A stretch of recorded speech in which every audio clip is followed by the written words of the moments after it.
চলুন আজ আপনাদের সঙ্গে একটা অন্যরকম স্বাদের চিকেনের রেসিপি শেয়ার করি। এর জন্য আমি এখানে 700 গ্রাম চিকেন নিয়ে নিয়েছি আর চিকেনটাকে নুন, হলুদ আর লঙ্কা গুঁড়ো দিয়ে ম্যারিনেট করে রেখে দিয়েছি।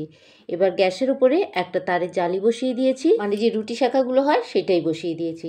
এবার একটা টমেটো, মিডিয়াম সাইজের পেঁয়াজ, আদা, রসুন এর মধ্যে একটু সেঁকে নিচ্ছি, মানে হালকা করে একটু সেঁকে নিচ্ছি। আর এই যে আমি রসুনটা পোড়াচ্ছি, রসুনটাকে কিন্তু আমি ছাড়িয়ে নিয়েছি, গোটা একটা রসুন দেবো না। আচ্ছা, এই মশলাগুলোকে আমি খুব বেশি যেহেতু পোড়াবো না, তাই গোটা একটা রসুন যদি দিই তাহলে রসুনটা সেদ্ধ হবে না ভেতর থেকে, আর কাঁচা একটা গন্ধ থেকে যাবে। তাই রসুনের কলিগুলোকে আমি একটা একটা করে ছাড়িয়ে নিয়েছি। এবার পেঁয়াজগুলোকে একটু উল্টে পাল্টে সেঁকে নিচ্ছি, আর এই সময় আমার গ্যাসের আঁচটা কিন্তু একদম লোতে আছে। আচ্ছা, রসুনের কলিগুলো যেহেতু ছোট ছোট, তাই আমি ওইগুলোকে একদম ঘোরাবো না, ওগুলো যেমন আছে তেমনই থাকবে। শুধু টমেটো আর পেঁয়াজগুলোকে একটু করে ঘুরিয়ে ঘুরিয়ে সেঁকে নিচ্ছি। তো এক পিঠ সেঁকা হয়ে গেলে আমি এগুলোকে উল্টে আর এক পিঠ সেঁকে নিচ্ছি, আর একদম হালকা সেঁকা, খুব বেশি কিন্তু পোড়ানো নয়। আর এগুলো একটু সেঁকা হয়ে গেলে এবার পাতলা পাতলা করে আদা কেটে রেখেছিলাম সেটা দিয়ে দিচ্ছি। আমি এখানে 1 ইঞ্চি পরিমাণ আদার টুকরো একদম স্লাইস করে কেটে নিয়ে সেটা দিয়ে দিয়েছি, আর দিয়ে দিলাম 3টে লঙ্কা। আদার ভেতরের রসটা যদি শুকিয়ে যায় তাহলে টেস্টটা ভালো থাকবে না, ওই জন্য আদাটাকে পরে দিয়েছি।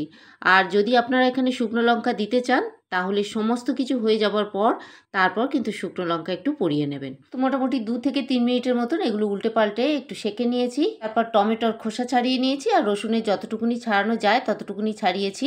আর রসুনগুলো যখন এইভাবে পোড়ানো হবে তখন কিন্তু টেস্টটা অনেক বেশি সুন্দর হবে। এগুলো কিন্তু খুব বেশি পুড়ে যায়নি।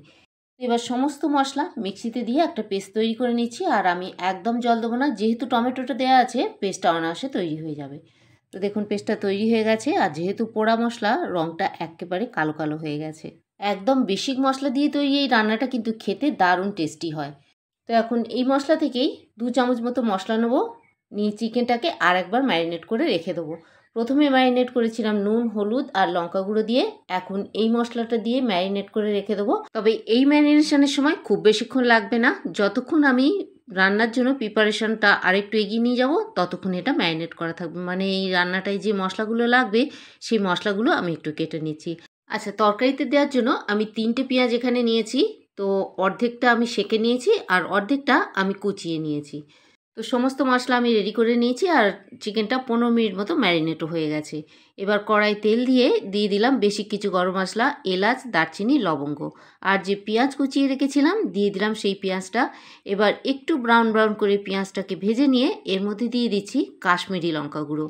কাশ্মীরি লঙ্কা গুঁড়ো তেলের উপরে দিলে তরকারিতে খুব সুন্দর রং হয়, তবে যেহেতু এই তরকারিটা হচ্ছে পোড়া মশলা দিয়ে, তাই এর রংটা কিন্তু একটু কালো কালো হবে। পেঁয়াজটা একটু ভাজা ভাজা হয়ে গেছে, এবার আমি দিয়ে দিচ্ছি ম্যারিনেট করা চিকেন। এই সময় গ্যাসের আঁচটাকে আমি একটু বাড়িয়ে দিয়েছি।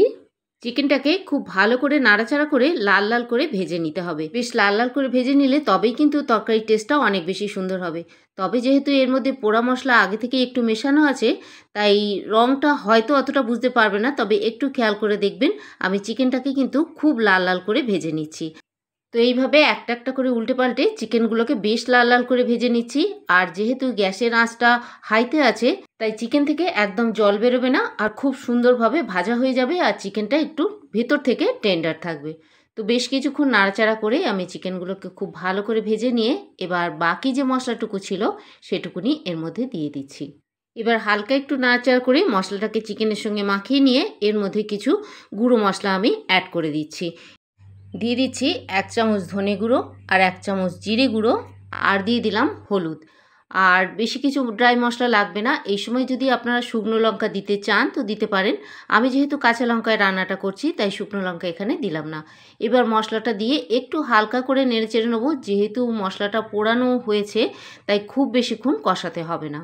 আর যেহেতু ড্রাই মশলা দিয়েছি তাই গ্যাসের আঁচটাকে এই সময় আমি কমিয়ে রেখেছি। তো এখন একটু জল দিতে হবে, আমি মিক্সি ধুয়ে জলটা দিয়ে দিলাম। আর আমি কিন্তু এখনও এর মধ্যে নুন অ্যাড করিনি। তো বেশ কিছুক্ষণ নাড়াচাড়া করে চিকেনটাকে ভালো করে কষিয়ে নিলাম, আর চিকেনটা একটু সফট হয়ে এলে এর মধ্যে দিয়ে দিচ্ছি স্বাদ অনুযায়ী নুন। নুনটা দিয়ে আবারও একটু হালকা করে নাড়াচাড়া করে নিচ্ছি। আর এই চিকেনটা কিন্তু খুব বেশি ঝোলঝোল হবে না, একটু কাই হলেই খেতে অনেক বেশি সুন্দর লাগবে। তো বেশ কিছুক্ষণ চাপা দিয়ে দিয়ে কষিয়ে নিয়েছিলাম আমি। তারপর অল্প একটু জল দিয়ে চাপা দিয়ে ফুটতে দিয়েছিলাম 15 মিনিট মতন, কারণ চাপা দিয়ে অনেকক্ষণ কষানোর পরে চিকেনটা একদমই নরম হয়ে গিয়েছিল। আচ্ছা, আমি এখানে উপর থেকে কোনো গরম মশলা অ্যাড করছি না, যেহেতু এটা পোড়া মশলায় রান্না তাই আমি সেই মশলার ফ্লেভারটাকেই রাখতে চেয়েছি। আপনারা চাইলে কিন্তু এখানে গরম মশলা অ্যাড করে দিতে পারেন। রুটি পরোটার সঙ্গে এই রেসিপি দারুণ যায়। তো তৈরি হয়ে গেল একদম বেশি মশলা দিয়ে তৈরি দারুণ স্বাদের একটা টেস্টি রেসিপি। আপনারা একবার ট্রাই করে দেখবেন, ভালো লাগলে কমেন্ট করে অবশ্যই জানাবেন। তবে যেতে যেতে ছোট্ট একটা টিপস দিয়ে রাখি, রান্নাটা করে 7-8 ঘন্টা রাখার পর কিন্তু মশলাটা অনেক বেশি মজে যায় আর টেস্ট অনেক বেশি সুন্দর হয়। তো রেসিপিটা ভালো লাগলে একটা লাইক করে দেবেন আর চ্যানেলটাকে সাবস্ক্রাইব করার অনুরোধ রইল।